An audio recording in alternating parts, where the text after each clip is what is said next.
old video from 1995, a theology professor named Pierre Gilbert warned of mandatory vaccines that would turn recipients into zombies.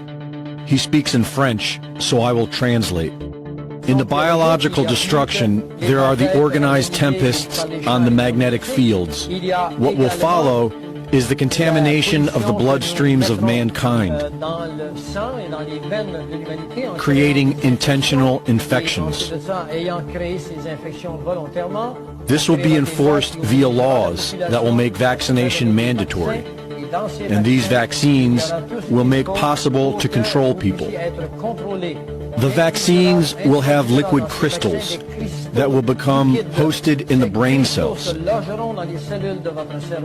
which will become micro-receivers of electromagnetic fields,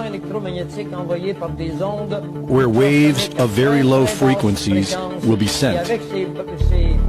And through these low-frequency waves, people will be unable to think. You'll be turned into a zombie.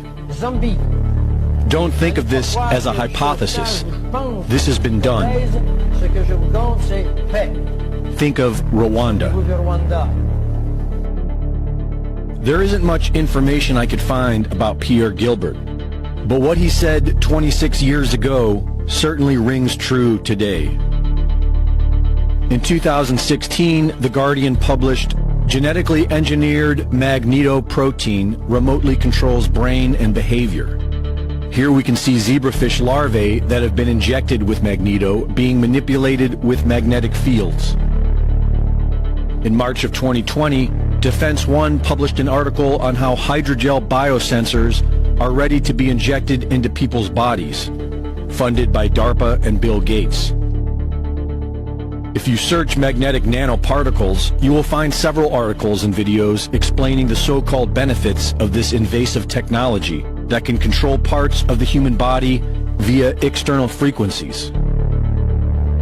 Livestock needs to be branded and tracked, and the enslavement of humanity is voluntary, which is why the so-called vaccines are voluntary.